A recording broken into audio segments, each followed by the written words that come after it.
आइए सुने कार्यक्रम हवा महल।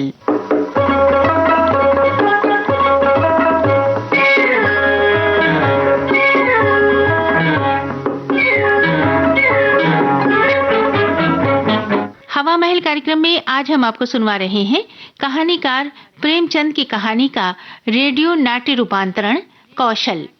रूपांतरकार और निर्देशक हैं मधुर श्रीवास्तव।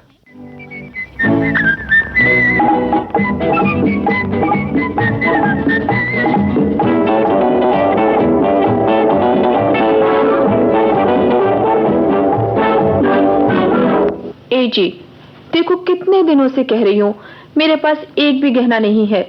कभी नहीं बनवाया तुमने, कम से कम एक हार तो बनवा दो। तुम समझती क्यों नहीं? स्त्री का असली आभूषण है लज्जा, शील, सद्गुण। जो स्त्री इन आभूषणों को धारण करती है उससे बढ़कर रूपसी क्या ये धातु के आभूषण धारण करने वाली स्त्रियां दिख सकती है भला? हरगिज नहीं। मुझे इस तरह कब तक फुसलाते रहोगे? जब तक फुसलाई जा सको। साफ साफ क्यों नहीं कहते तुम्हें मुझसे जरा भी प्रेम नहीं? वरना क्या मेरी इतनी सी इच्छा भी पूरी नहीं कर सकते थे? तुम भी क्या बात करती हो माया? तुम्हारी इच्छा पूरी करने के लिए तो मैं आकाश के चांद और सितारे भी तोड़कर ला सकता हूँ, मगर उनका करोगी भी क्या? बक्से में बंद करके रखोगी या अचार डालोगी? देखो जी, मुझे तुम्हारी ये ठिठोली बिल्कुल अच्छी नहीं लग रही है। जब भी मैं गहने की बात कहती हूँ तुम इसी तरह बात को हंसी में उड़ा देते हो। मत बोलो मुझसे। अब बताओ, तुमसे नहीं बोलूं तो किससे बोलूं? ले दे के दो तो प्राणी है इस घर में, एक मैं, दूसरी तुम भी रूठ जाओगी तो इस बेचारे गरीब ब्राह्मण की नैया कैसे पार लगेगी? बस बस, ये झूठी चापलूसी रहने दो। तुम चाहते ही नहीं कि मेरे पास एक भी गहना हो, वरना और लोग बनवाते हैं अपनी बीवियों के लिए। पड़ोस की बबुआन के लिए आज ही नया हार आया है 20 तोले का। 20 तोले का? समझ लो 10 तोले तो सुनार उसमें से पहले ही खा गया होगा। जो 10 तोले बचा होगा उसका सोना भी कितना खरा होगा ये तो तब पता चलेगा जब बाबू साहब कभी उसे बाजार में बेचने या तोड़वाने जाएंगे। और फिर सबसे बड़ी बात ये कि जब तक सोना घर में रहे रात की नींद हराम। चोरों के डर से रात को नींद भी ना आए। लानत है इसे सोने और सोने के गहने पर। अब बताओ, तुम्हारी लज्जा, तुम्हारा शील, तुम्हारे सद्गुण जैसे आभूषण कोई चुरा सकता है भला? इससे ज्यादा सुरक्षित है कोई गहना? बस इसी तरह बातें बनाते रहो। आराम से जलपान करो, भोजन करो, विश्राम करो। तुमसे इस बारे में कुछ कहने सुनने से कोई लाभ नहीं। जलपान और विश्राम? अच्छी याद दिलाई तुमने।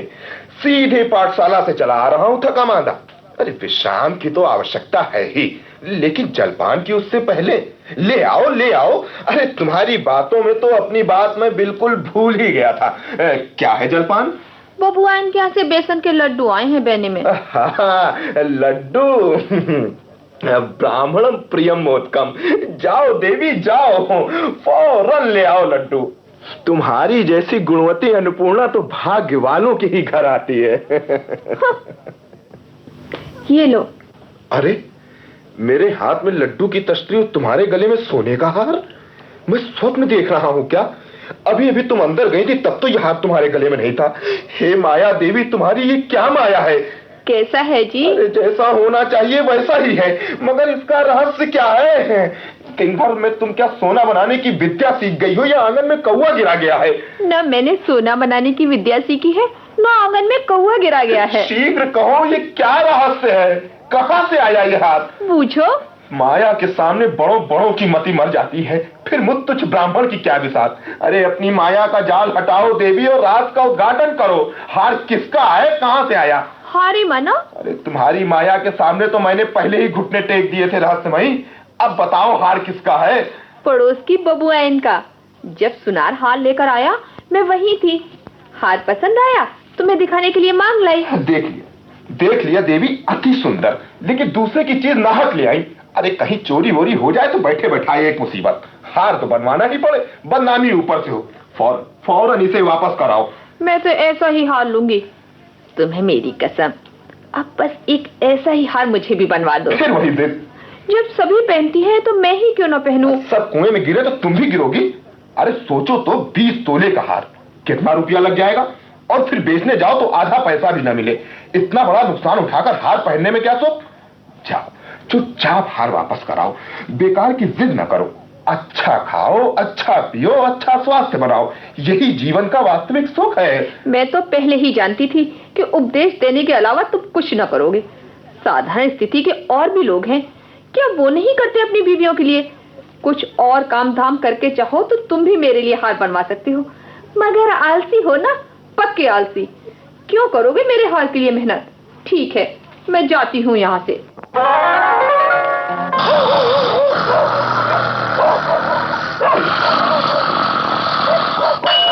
जागते रहो, जागते रहो, जागते रहो। अरे दौड़ो दौड़ो, चोर चोर, पकड़ो पकड़ो।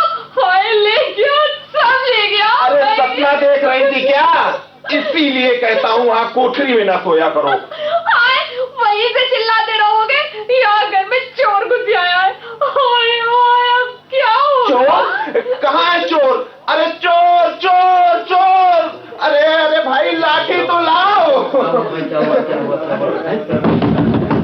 अरे शास्त्री जी, क्या हुआ? अरे घर में चोर घुस आया है। दरवाजा तो खोलिए। खोलता हूँ भाई, खोलता हूँ। देखो तुम भी साथ रहो जी। चोर घुस आया? सेंध पड़ी क्या?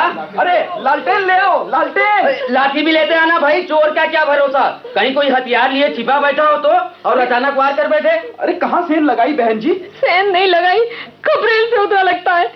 कपड़ेल पे आवाज सुनकर मेरी नींद टूटी थी, पर ये सोचकर कि बिल्ली हो गई मैं फिर सो गई। राम राम राम, यही चूक हो गई। आदमी की भरी नींद का ही तो फायदा उठाते हैं ये ससुरे। हाँ भैया, दोबारा इस आहट से मेरी नींद खुली तो कोई मेरे ऊपर झुका हुआ था। मेरे हिलने से उसे जरूर लगा होगा कि मैं जागने वाली हूँ, तभी फौरन ही खिसक गया। मैंने पूछा कौन है, तो भागने की आवाज सुनाई पड़ी। अरे लालटेन लेकर दो आदमी चारों तरफ देखो, जगहाट हो गई है इसलिए भाग नहीं पाया होगा। बहन जी, कुछ मालूम है क्या क्या ले गया? अब कैसे बताऊं? जैसे ही आँख खुली मैं चिल्लाई, फिर आप लोग आ गए। अरे तो देख लो ना, पता नहीं क्या क्या गया होगा। बर्तन तो सब पड़े हुए हैं, संदूक भी जैसे कि तैसे बंद पड़े हैं, मालूम नहीं क्या। अरे हार, हार कहाँ है? हाय, ये तो हार ही ले गया। हाय राम। हार ले गया? मगर कैसे ले गया? मैंने तो शाम ही तुम्हें उसे वापस कराने के लिए कहा था। कहा था, पर मैं वापस करने कहाँ गई? सोचा मेरे पास तो कभी होगा नहीं, कम से कम एक दिन तो पहन लो। उसी को पहने पहने सो गई। मुझे क्या मालूम था भाग्य में आज ये बता है, वरना मैं शाम को ही न वापस कर आती। हाय हाय, मुँह गले से उतार ले गया। तो तुमने उतार कर संदूक में ही क्यों न बंद कर दिया? मैं क्या जानती थी कि आज ये मुसीबत सर पड़ने वाली है। हाय राम, कहाँ से दूंगी हाल? अब हाय हाय करने से क्या होगा? अपने कर्मों को रो, अपने कर्मों को। इसीलिए कहा करता था, सब घड़ी बराबर नहीं जाती, न जाने कब क्या हो जाए, मगर मेरी कौन सुनता है। अब आई बात समझ में, फिर तो देखो और क्या क्या गया है। क्या देखूं? जाने के लिए घर में और है ही क्या? दूसरे की चीज ले गया बेईमान। अब क्या कहूंगी बबुआन से? कौन सा मुंह दिखाऊंगी उन्हें? अब कहने का मसा मिल गया ना। हाय भगवान, ये अब जज्बी बता था। समझा समझा के हार गया, मगर तुम ना मानी।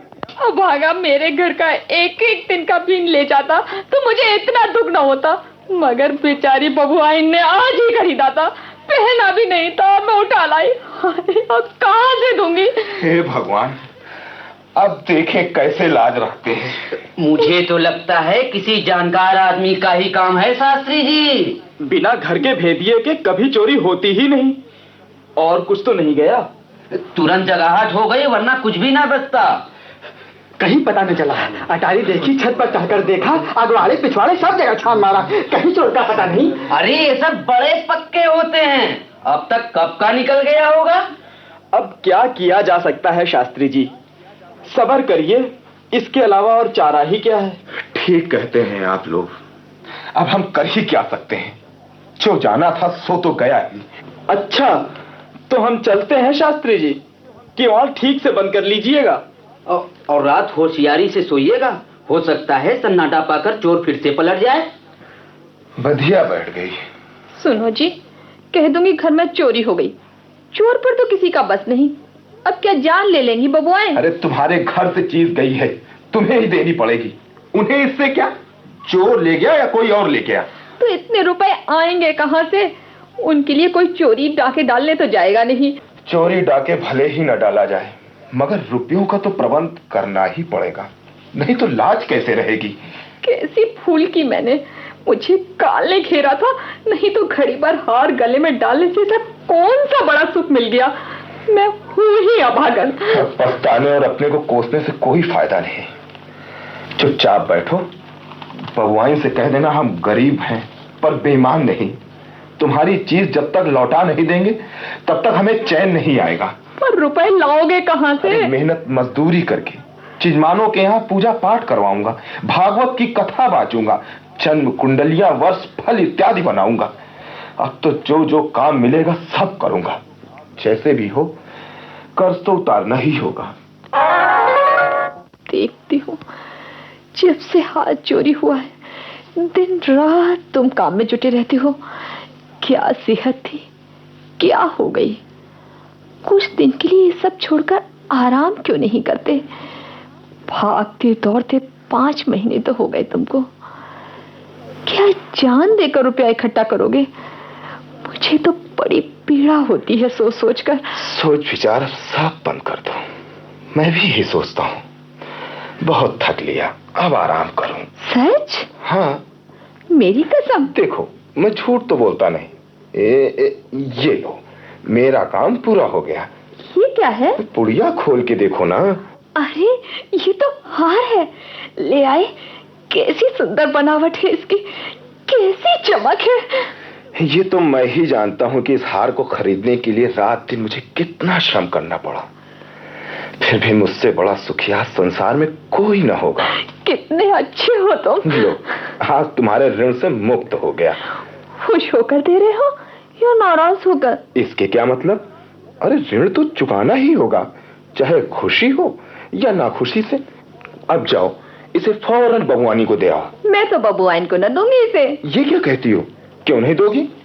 जाओ, 1 मिनट भी इसे घर में नहीं रखना है, फौरन दे आओ।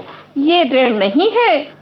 ऋण न सही, बदला ही सही, मगर जाओ फौरन दो उन्हें। बदला भी नहीं है। बदला भी नहीं है? फिर क्या है? तुम्हारी निशानी। तो क्या ऋण चुकाने के लिए दूसरा हार बनवाना पड़ेगा? बिल्कुल नहीं, वो हार चोरी गया ही कब था। उसे तो उसी शाम में बबुआइन को वापस करे आई थी। फिर वो चोरी वाली हार तो वो तो झूठ-मूठ शोर मैंने इसलिए मचाया था कि अब तो झक मार कर हार बनवाओगे ही। हमेशा तो मेरी बात यूं ही उड़ा दिया करते थे। तुम इतनी बड़ी मायावी हो, तुमने मुझसे इतना बड़ा कौशल किया। नहीं तो मुझे ये हार आप देते ही कैसे? अच्छा, तो ये बात है। इधर आओ, अब तुम्हारी शरारत का तुम्हें थोड़ा दंड देना ही होगा।